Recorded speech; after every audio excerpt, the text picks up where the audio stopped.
आप एक genetic counsellor हैं, a person comes to you for your advice.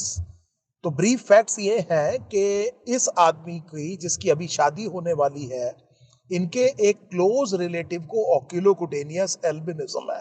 आप जानते हैं एल्बिनिज्म ऑटोसोमल रिसेसिव कंडीशन होती है और खुद ये सफर नहीं कर रहे हैं, he is not suffering from albinism. जिनसे इनकी शादी होने वाली है उनकी फैमिली में भी हिस्ट्री है एल्बिनिज्म की। अब इनको डर ये है कि कहीं इनके पास वो अलील तो नहीं है जो एल्बिनिज्म कॉज करती है, और कहीं इस वजह से ये जो अलील है ये इनहेरिट तो नहीं करेंगे इनके चिल्ड्रन, और क्या प्रोबेबिलिटी है कि ये अलील इनके अंदर है, क्या प्रोबेबिलिटी है कि वो पास ऑन होगी आगे आने वाले प्रोजेनी को और उनमें डिजीज हो सकती है। सो ये वो ब्रीफ फैक्ट्स हैं जो मैंने आपके सामने रखे। अब एज अ जेनेटिक काउंसलर आप किस तरह से इनकी मदद कर सकते हैं। देखिए, ह्यूमन बीइंग्स है, चॉइस मेटिंग पॉसिबल नहीं है, नंबर ऑफ प्रोजेनी लिमिटेड होते हैं, इसीलिए आपको पेडिग्री एनालिसिस का सहारा लेना पड़ेगा। आप एक फैमिली ट्री कंस्ट्रक्ट करेंगे और उसमें फिर डिजीज को फॉलो करेंगे, प्रोबेबिलिटीज को कैलकुलेट करेंगे कि इनके कैरियर होने की प्रोबेबिलिटी क्या है, क्या प्रोबेबिलिटी है कि ये आगे पास ऑन करेंगे, और अकॉर्डिंगली फिर आप इनकी मदद कर सकते हैं, इनको एडवाइस दे सकते हैं। एक लाइन है आपकी एनसीईआरटी की जिसमें आपकी एनसीईआरटी कहती है कि जो मेंडेलियन डिसऑर्डर्स हैं they can be studied in the pedigree. So यहां से मेरे को एक चीज आपको बतानी है, दोबारा याद दिलाना है कि मेंडेलियन डिसऑर्डर कहते किसे हैं। सो मेंडेलियन इनहेरिटेंस याद कीजिए, जो मेंडल ने खुद लॉज दिए, unit factors, they are particulate, discrete, they occur in pair, one is completely dominant, the other is recessive, segregation. ये जो चीजें हैं जो आप एट्रीब्यूट करते हैं डायरेक्टली किसको, मेंडल को, उस तरह के जो ट्रेट्स हैं जो इस पैटर्न को फॉलो करते हैं उनको मेंडेलियन ट्रेट्स कहते हैं। एक सिंगल जीन, एक डोमिनेंट अलील, एक रिसेसिव अलील, इस जीन में कोई प्रॉब्लम हुई, उससे डिसऑर्डर हुआ, इस डिसऑर्डर को आप क्या कहते हैं, मेंडेलियन डिसऑर्डर कहते हैं। पहली बात तो ये याद रखिएगा कि इन मेंडेलियन डिसऑर्डर्स को बड़ी आसानी से पेडिग्री एनालिसिस के द्वारा स्टडी किया जा सकता है। दूसरा पॉइंट ये समझिए कि मान लीजिए आपके पास कोई जनाब पाइसम सटाइवम का टॉल प्लांट लेके आए। एक प्लांट लेके आया पाइसम सटाइवम, जो कि कौन सा फिनोटाइप एक्सप्रेस कर रहा है, ये आप जानते हैं डोमिनेंट फिनोटाइप है, और आप इमीडिएटली जानते हैं कि ये कैपिटल टी भी हो सकता है, कैपिटल टी स्मॉल टी भी हो सकता है। अगर आपने पहचानना है कि ये होमोजाइगस है या हाइब्रिड या हेट्रोजाइगस है, तो आप बड़ी आसानी से टेस्ट क्रॉस एक चॉइस मेटिंग करा सकते हैं, और इस टेस्ट क्रॉस से आपको पता चल सकता है कि ये किस तरह का जीनोटाइप होगा इसमें। अब ह्यूमन बीइंग्स में जेनेटिक एनालिसिस में पहली प्रॉब्लम यही है कि choice matings are not possible. Choice matings are not possible. अब आप देखिए दूसरी चीज समझिए कि मान लीजिए 3:1 रेशो आता है किसी क्रॉस का, किसी का 9:3:3:1 आता है, सो कम से कम 4 या 16 प्रोजेनी तो होने चाहिए। लेकिन ह्यूमन बीइंग्स में जो मेटिंग्स होती हैं उनमें जो नंबर ऑफ प्रोजेनी है वो काफी ज्यादा लिमिटेड होते हैं, और अगर ये साइज लिमिटेड है नंबर का तो आप स्टैटिस्टिकल एनालिसिस नहीं कर पाएंगे। स्टैटिस्टिकल एनालिसिस को एक्यूरेट होने के लिए बड़ा एक लार्ज क्या चाहिए, सैंपल साइज चाहिए। इसीलिए प्लांट्स में जो सीड्स है जो बहुत ज्यादा प्रोड्यूस होते हैं, they are very good candidates for statistical analysis in genetics. मुझे उम्मीद है ये दोनों बात आपको समझ में आ गई होंगी। नंबर 1, चॉइस मेटिंग्स नहीं हो सकती। Number 2, number of progeny limited है। आप क्या करेंगे, आप एक पेडिग्री एनालिसिस करने की कोशिश करेंगे। आप अगर मान लीजिए कोई आदमी आपके पास आता है जो इसको ये डर है कि उसकी फैमिली में ये डिजीज है, कहीं उसमें तो ये डिजीज नहीं है, आप उससे हिस्ट्री लेंगे और एक फैमिली ट्री क्रिएट करेंगे उन सिंबल से जो आपको आते भी हैं और नहीं आते हैं, तो आपने एनसीईआरटी से देख ली है। आप एक फैमिली ट्री क्रिएट करेंगे और इस फैमिली ट्री को मैं पेडिग्री कह रहा हूं।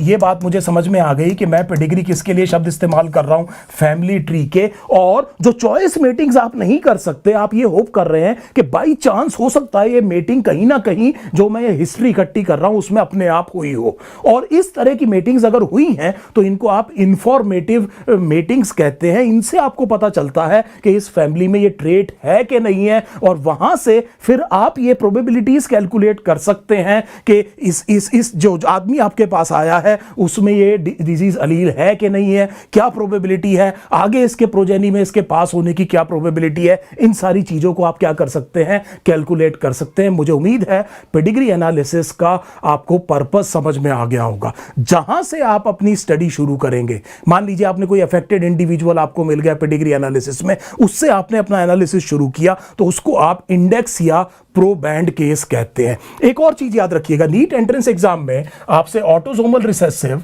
Autosomal dominant, sex linked recessive और सेक्स लिंक्ड डोमिनेंट कंडीशंस के बारे में पूछा जाएगा। So do not go into unnecessary details right now, वो टाइम नहीं है। सो हम अपने आप को इन 4 तरह के इनहेरिटेंस पैटर्न्स तक रेस्ट्रिक्ट करेंगे। सो चलिए एक एग्जांपल देता हूं मैं आपको।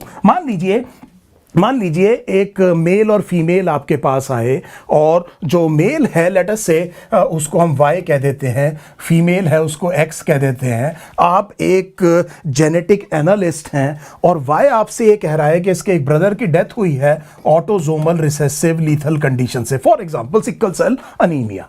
सो इसने आपको ये हिस्ट्री दे दी। अब इसी तरह से फीमेल ने भी हिस्ट्री दी कि इनकी फैमिली में भी इनके कोई ब्रदर हैं जिनकी ये ऑटोसोमल रिसेसिव कंडीशन से डेथ हो चुकी है। Now they are worried number 1 के कहीं दोनों में डिजीज नहीं है, इन दोनों में डिजीज नहीं है, पर आप जानते हैं कि ये कैरियर हो सकते हैं ऑटोसोमल रिसेसिव कंडीशन के लिए। सो ये वरीड है कि कहीं ऐसा तो नहीं कि ये डिजीज की एलील को कैरी कर रहे हो, और अगर कैरी कर रहे हो तो इनकी मेटिंग से जो फर्स्ट बॉर्न चाइल्ड है उसमें क्या ये डिजीज हो सकती है, और अगर हो सकती है तो उसकी प्रोबेबिलिटी क्या है। ये क्वेश्चन आपके सामने आ गया। सो अब आपने क्या किया, आपने पेडिग्री एनालिसिस करना शुरू किया। आपने इस Y से ये पूछा क्या आपके पेरेंट्स में डिजीज थी।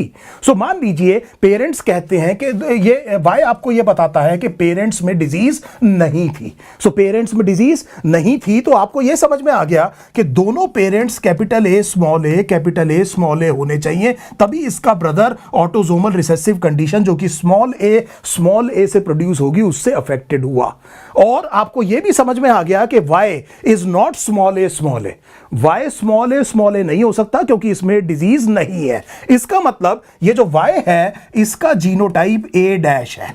A' का मतलब ये हुआ कि ये कैपिटल A भी हो सकता है और कैपिटल A स्मॉल a भी हो सकता है, लेकिन क्योंकि ये इस क्रॉस का प्रोजेनी है, सो इसका मतलब ये हुआ इस क्रॉस के अगर हम प्रोजेनीज को देखें तो कैपिटल A स्मॉल a ये होना चाहिए। हमें पता है पक्के तौर पे ये स्मॉल a तो है नहीं, और या तो वो ये है, इन दोनों में से कोई हो सकता है। तो इसका मतलब इसके कैरियर होने की प्रोबेबिलिटी अगर आप दिमाग लगाएं सो एक्चुअली 2/3 है। सो इस जने के कैरियर होने की प्रोबेबिलिटी आपने निकाल ली कि ये प्रोबेबिलिटी 2/3 है। मुझे उम्मीद है आपको बहुत अच्छी तरह समझ में आ गया। उस चीज की प्रोबेबिलिटी नहीं निकालते बेटे जो चीज 100% है। सो इसमें यहां पर 4 में से मत निकालिएगा, ये स्मॉल a नहीं है। सो इसका मतलब ये 1/4 या 1/2/4 इस तरह नहीं चलेगा। ये आपको 3 में से प्रोबेबिलिटी निकालनी होगी क्योंकि आप 100% एक्सक्लूड कर रहे हैं कि ये 100% स्मॉल a तो नहीं है। इसीलिए इसके कैरियर होने की प्रोबेबिलिटी 2/3 है। मुझे उम्मीद है ये बात समझ में आ गई। लेट अस से कि सेम चीज यहां पर आपने पता करी इस फीमेल में। सो ये फीमेल भी कह रही है कि जी हमारे पेरेंट्स में भी किसी में भी ये डिजीज नहीं थी, तो इसका मतलब ये हुआ कि इसके कैरियर होने की प्रोबेबिलिटी भी 2/3 है। सो पहली चीज तो यह है कि इसके कैरियर होने की प्रोबेबिलिटी आपने निकाल ली कितनी है 2/3। इसके कैरियर होने की प्रोबेबिलिटी क्या निकाल ली आपने 2/3, क्योंकि ये ऑटोसोमल रिसेसिव कंडीशन है, दोनों में दिख नहीं रही है। तो बच्चे में होने की प्रॉब्लम तभी होगी जब कम से कम ये कैरियर हो। सो ये बात तो आपको समझ में आ गई कि अगर ये मान लीजिए कैरियर नहीं है दोनों के दोनों तो बच्चे में ये डिजीज नहीं आ सकती। और हम ये कैलकुलेट कर रहे हैं कि बच्चे में डिजीज होने की प्रोबेबिलिटी क्या है, और वो कब हो सकता है जब ये दोनों कैरियर हो। और मैंने पहले ये कैलकुलेट कर लिया कि इनके कैरियर होने की प्रोबेबिलिटी क्या है। अब आप देखिए कि मान लीजिए ये कैरियर है जिनकी प्रोबेबिलिटी मैंने निकाल ली। सो इसका मतलब इनका जीनोटाइप अगर ये है, सो अब आप समझ गए कि तब 1/4 चांस है कि ये जो बच्चा है इनका वो स्मॉल a या डिजीज से अफेक्टेड हो। डिजीज से अफेक्टेड, मैं कैरियर की बात नहीं कर रहा हूं, डिजीज से अफेक्टेड हो 1/4 है। अब इसका मतलब यह हुआ कि इसके कैरियर होने की प्रोबेबिलिटी और उनके बच्चे में ये डिजीज होने की प्रोबेबिलिटी, ये सब एक साथ हो जाए, इसके साथ होने की प्रोबेबिलिटी इनके इंडिविजुअल होने की प्रोबेबिलिटीज का प्रोडक्ट होगी। हम बार बार ये काम कर चुके हैं। तो इसका मतलब हम ये कहेंगे कि 2/3 × 2/3 × 1/4 ये वो प्रोबेबिलिटी है कि बच्चे में ये डिजीज आ सकती है। So if I am right, so this would be 1/9। ये कितना हो गया? 1/9। 1/9 प्रोबेबिलिटी है कि इनका जो पहला बच्चा है वो क्या हो, अफेक्टेड हो। अब एक बात समझिए, मान लीजिए इनकी मैरिज हो गई, मेटिंग हुई, पहला बच्चा हुआ और वो अफेक्टेड है, तो ये 100% कैरियर हो गए। फिर इसकी प्रोबेबिलिटी मत निकालना कि ये कैरियर होने की क्या प्रोबेबिलिटी है। मुझे उम्मीद है आप जो पेडिग्री एनालिसिस में गलतियां करते हैं वो बात समझने की कोशिश कीजिए। मान लीजिए क्वेश्चन ऐसे आ जाए कि सपोज इनका पहला बच्चा अफेक्टेड था, तो फिर क्या प्रोबेबिलिटी है कि इनके दूसरे बच्चे में डिजीज हो, तो आंसर केवल 1/4 आएगा। तब आपको इनके कैरियर होने की प्रोबेबिलिटीज कैलकुलेट नहीं करनी है। सो मुझे उम्मीद है ये एक इंपॉर्टेंट एग्जांपल से आपको समझ में आया होगा कि हम किस तरह से प्रोबेबिलिटी कैलकुलेट करते हैं, किस तरह से पेडिग्री एनालिसिस करते हैं। चलिए थोड़ा सा एक और कंसेप्ट देखते हैं। देखिए ध्यान से, मैंने आपसे कहा कि मान लीजिए सबसे पहले पेडिग्री में, देखिए एक छोटी सी मैं अपनी ये खुद की आपको एल्गोरिदम बता रहा हूं। जब भी आपके सामने एग्जाम में पेडिग्री आए तो सबसे पहले ये देखिए कहीं ऐसा तो नहीं कि दो नॉर्मल पेरेंट्स और उनका कोई बच्चा अफेक्टेड है। सो सपोज कीजिए कि उनका कोई बच्चा क्या है, अफेक्टेड है। अगर आपको पेडिग्री में इस तरह की चीज दिख गई, सो पहले भी मैंने आपको बताया आपसे autosomal recessive, autosomal dominant, sex linked recessive, sex linked dominant, इनके बारे में पूछा जाएगा। सो अब हमने कहा कि मान लीजिए पेडिग्री में से फॉर एग्जांपल आप गए, आपने देखा कि दो नॉर्मल पेरेंट्स और एक अफेक्टेड चाइल्ड है, तो ये तो तय है कि ये डिसऑर्डर रिसेसिव है, ये डिसऑर्डर रिसेसिव है। तो आपका आधा काम यहां पर हो जाएगा। कई बार ये कैटेगरी ज्यादातर आप देखेंगे एंट्रेंस में इतना सिंपल काम भी हो सकता है, इसलिए इसको ज्यादा कॉम्प्लिकेट मत करिए। सबसे पहले तो ये देखिए कहीं ऐसा तो नहीं। सो आपको ये समझ में आ गया कि डिसऑर्डर क्या है, रिसेसिव। वैसे भी रिसेसिव डिसऑर्डर कम देखने को मिलेगा, हो सकता है स्किप जनरेशन कर रहा हो।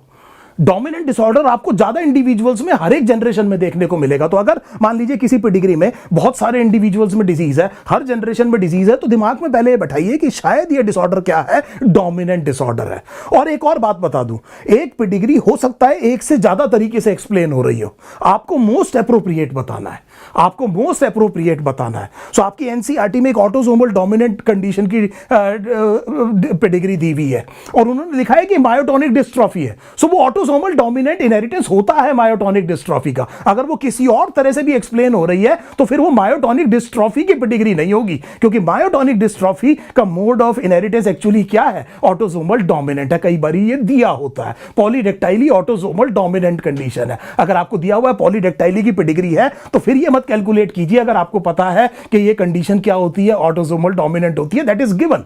आई hope this is now absolutely clear. अब देखिए, अब आपको ये पता चला कि ये रिसेसिव कंडीशन है। अब दूसरी चीज ये है कि रिसेसिव में दो हो सकती हैं, ऑटोसोमल रिसेसिव हो सकता है और क्या हो सकता है, सेक्स लिंक्ड रिसेसिव हो सकता है। तो मान लीजिए अगर आपको मेल्स में देखने को मिल रही है, अगर ये डिजीज आपको केवल किस में देखने को मिल रही है, मेल्स में, so X linked recessive conditions are more common in the males of the species. So आपका ध्यान जाएगा कि सबसे लाइकली ये है कि ये डिसऑर्डर जो है वो एक्स लिंक्ड रिसेसिव डिसऑर्डर होगा। पहली चीज तो ये समझिए। मान लीजिए यहां पर ये फीमेल अफेक्टेड है, लेट अस से अगर ये फीमेल अफेक्टेड है तो मुझे ये पता है कि अगर फीमेल अफेक्टेड है और मैं ये सोच रहा हूं कि ये x linked dominant, x linked recessive condition है, तो ये फीमेल एक्स स्मॉल ए होनी चाहिए। अब इस फीमेल में एक एक्स क्रोमोसोम फादर से आएगा और फादर एक्स कंडीशन के लिए, सेक्स क्रोमोसोम के लिए हेमीजाइगस होता है। सो अगर फीमेल अफेक्टेड है तो उसका फादर 100% अफेक्टेड होगा। और मैं यहां पर कंक्लूसिवली प्रूव कर दूंगा अगर ये दोनों सेक्स में दिख रही है कि ये डिजीज सेक्स लिंक्ड रिसेसिव नहीं है, ये कैसी है, ऑटोसोमल रिसेसिव कंडीशन है। सो मुद्दे की बात यह है कि मान लीजिए मेरे सामने पेडिग्री इस तरह की आई जिसमें दो नॉर्मल पेरेंट्स, एक अफेक्टेड बच्चा है, तो मैं ये कहूंगा रिसेसिव कंडीशन है। अगर मेरे को ऐसा दिखेगा कि मेल ही मेल में है तो मेरे दिमाग में पहली चीज ये आनी चाहिए कि ये एक्स लिंक्ड रिसेसिव कंडीशन है। और अगर दोनों सेक्सेस में है तो मैं ये कहूंगा कि ये ऑटोसोमल रिसेसिव कंडीशन है। सो मुझे उम्मीद है ये एल्गोरिदम थोड़ी थोड़ी आपको समझ में आ रही होगी। आप थोड़े से क्वेश्चंस में इसको लगाइए, बड़ा आसान हो जाएगा। अब बच गई जो वो कंडीशन कौन सी है, autosomal dominant, sex linked dominant. So मैं अक्सर सबसे पहले मैं, अच्छा देखिए सेक्स लिंक्ड रिसेसिव में मैं आपको एक और बात बताता हूं। मान लीजिए सेक्स लिंक्ड रिसेसिव कंडीशन में कहीं पर फादर और सन दोनों में डिजीज है। सो लेट अस से कि कंडीशन एक्स लिंक्ड रिसेसिव है। हमने कह दिया आपको कि ये एक्स लिंक्ड रिसेसिव है और कुछ इस तरह की पेडिग्री बना दी। सो मान लीजिए मैं आपको कह रहा हूं क्वेश्चन में कि एक्स लिंक्ड रिसेसिव है। सो जब मैं कह रहा हूं एक्स लिंक्ड रिसेसिव है और फादर और सन में डिजीज है, तो आपको पता है कि ये डिजीज लड़के में फादर से नहीं आई है। क्रिस क्रॉस इनहेरिटेंस याद कीजिए, फादर से नहीं आई है। मदर क्योंकि अफेक्टेड नहीं है तो ये 100% कैरियर होगी। So mother has to be carrier. यहां पर मुझे मदर के कैरियर होने की प्रोबेबिलिटी कैलकुलेट नहीं करनी है। अगर मुझे दिया हुआ है कि एक्स लिंक्ड रिसेसिव कंडीशन है और इसमें डिजीज है तो, और मदर में डिजीज है नहीं, तो वो कैरियर 100% होगी। और 100% चीज की फिर मैंने आपसे क्या कहा कि प्रोबेबिलिटी नहीं निकाला करते। सो मुझे उम्मीद है ये बात आपको बहुत अच्छे से समझ में आ रही होगी। मान लीजिए सेक्स लिंक्ड रिसेसिव कंडीशन है और मदर अफेक्टेड है, सो उसके 100% सन्स अफेक्टेड होंगे। 100% सन्स क्या होंगे? अफेक्टेड होंगे। सो ये जो मैं आपको पॉइंट्स बता रहा हूं, ये वो पॉइंटर्स हैं जो आपको बताते हैं कि किस तरह से पेडिग्री एनालिसिस को आपको अप्रोच करना है। अब आगे बात डोमिनेंट डिसऑर्डर की। सेक्स लिंक डोमिनेंट कंडीशन बहुत जो आपसे पूछी जाएगी, ज्यादातर केसेस में आप ये देखेंगे कि अगर फादर अफेक्टेड है then all daughters are affected. So मान लीजिए फादर अफेक्टेड है और फादर अफेक्टेड और एक भी डॉटर मान लीजिए उसमें ऐसी है जिसमें डिजीज नहीं है, तो याद रखिएगा कि ये एक्स लिंक्ड डोमिनेंट कंडीशन नहीं है। It is not an x linked dominant condition. और अगर सन अफेक्टेड है तो मदर अफेक्टेड होगी। प्लीज ट्राई टू रिमेंबर कि डोमिनेंट कंडीशंस में कैरियर नहीं होता, या तो अफेक्टेड होगा या नॉर्मल होगा। कैरियर जब शब्द आप इस्तेमाल करते हैं तो रिसेसिव कंडीशंस के लिए करते हैं। सो ये मैंने आपको बहुत सारे कुछ रूल्स बताए जिस तरह से आप डिग्री को क्या कर सकते हैं, अप्रोच कर सकते हैं। इन रूल्स को मैं अप्लाई करूंगा आगे आने वाले एग्जांपल्स में। सबसे पहले मैं एक एग्जांपल लेता हूं जो पुरानी एनसीईआरटी में एक एग्जांपल दिया हुआ है। ये एक कंडीशन दी हुई है, इस कंडीशन को देखिए। This is the pedigree that is given in the NCERT और हम जितने लोगों का जीनोटाइप पॉसिबल है वो पता करने की कोशिश करेंगे। यहां पर एक और पेडिग्री का आपको गोल्डन रूल बताता हूं। देखिए जेनेटिक डिसऑर्डर्स बहुत ज्यादा कॉमन डिसऑर्डर्स नहीं है।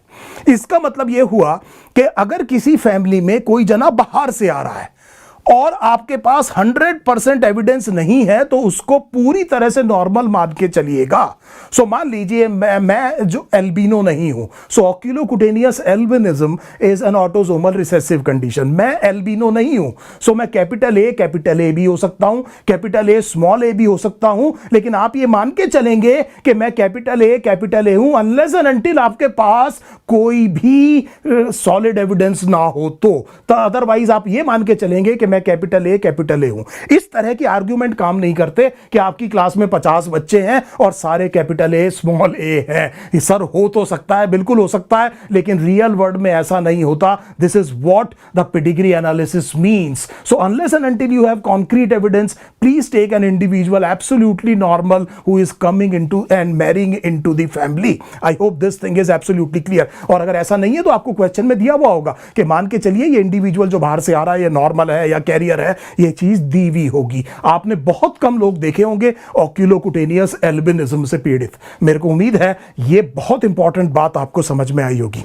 अब देखते हैं इस कंडीशन को, देखते हैं इस कंडीशन को देखने की ये कोशिश करते हैं कि इसमें ये किस तरह का इनहेरिटेंस हो सकता है। तो जैसा मैंने आपसे कहा पुरानी एनसीईआरटी की पेडिग्री है। देखिए मेरा ध्यान से फॉर एग्जांपल यहां चला गया या यहां चला गया। सो मैंने आपसे कहा सबसे पहले पेडिग्री में आपका ध्यान उस इंडिविजुअल पर जाएगा जो डिजीज से अफेक्टेड है। इसको आपने इंडेक्स या प्रोबैंड केस का। सो मान लीजिए मैं इससे शुरू करता हूं। सो देखिए दो नॉर्मल पेरेंट्स, एक अफेक्टेड चाइल्ड। तो मुझे पता चल गया कि ये कंडीशन रिसेसिव है, ये डोमिनेंट नहीं हो सकती उन चारों में। दूसरी चीज, जैसा मैंने आपको बताया कि ये लड़की अफेक्टेड है और फादर नॉर्मल है, ये सेक्स लिंक्ड रिसेसिव भी नहीं है। और वैसे भी मैंने आपसे कहा था कि अगर दोनों सेक्सेस में है तो ये ज्यादा चांसेस हैं कि ऑटोसोमल रिसेसिव कंडीशन होगा। और आप ये भी देख रहे हैं कि बहुत फ्रीक्वेंट नहीं है, बहुत कम इंडिविजुअल्स में देखने को मिल रही है। सो ये सारी चीजें मुझे पहले ये समझ में आ गया कि this condition must be, point number 1 मुझे पता लग गया कि ये ऑटोसोमल रिसेसिव कंडीशन है। अब दूसरी एक्सरसाइज मेरे पास ये है कि मैं कितने लोगों का जीनोटाइप पक्के तौर पे बता सकता हूं।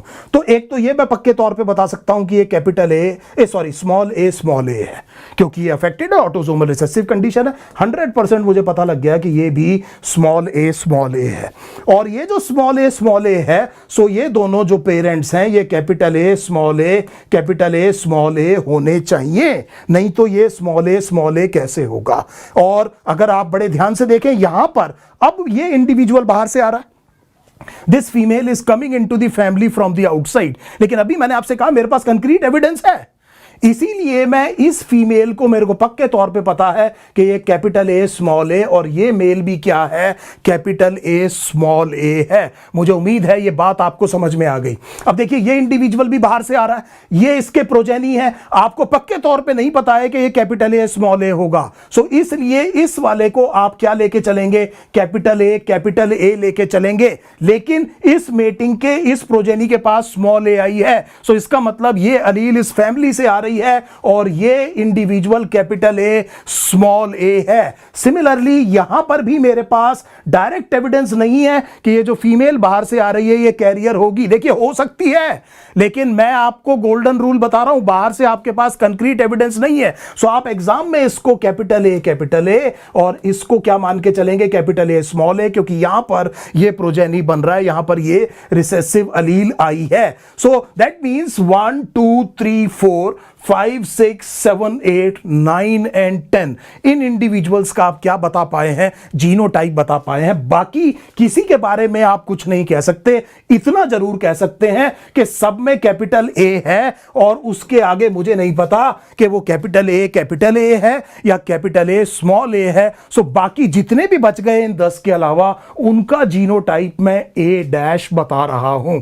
मुझे उम्मीद है पुरानी एनसीईआरटी में दिया हुआ ये पेडिग्री अब आपको अच्छे से समझ में आ गई होगी। देखिए एक और पेडिग्री आपकी एनसीईआरटी में दी हुई है और ये एक पेडिग्री आपकी एनसीईआरटी में दी हुई है, करीब करीब सिमिलर है। अगर आप बड़े ध्यान से देखें, दो नॉर्मल पेरेंट्स, अफेक्टेड चाइल्ड है, रिसेसिव कंडीशन है, दोनों में है। हमने ये कहा कि ऑटोसोमल रिसेसिव है। सेक्स लिंक्ड रिसेसिव क्यों नहीं है, क्योंकि डॉटर अफेक्टेड है, फादर नॉर्मल है, it can not be possible. So this condition is autosomal recessive condition. So ये जो पहला वीडियो है इसमें मैंने आपको कुछ एलिमेंट्री एस्पेक्ट्स बताए। अब अगले 2 वीडियोस में जो मैं पोस्ट करूंगा उसमें कुछ एग्जांपल्स लूंगा और उन एग्जांपल्स पर बेस्ड क्वेश्चंस को कैसे सॉल्व किया जाता है उनको मैं आपके सामने सॉल्व करके दिखाऊंगा। उम्मीद है कि इन वीडियोस को देखने के बाद में ये जो आपका डाउट है ये खत्म हो जाएगा।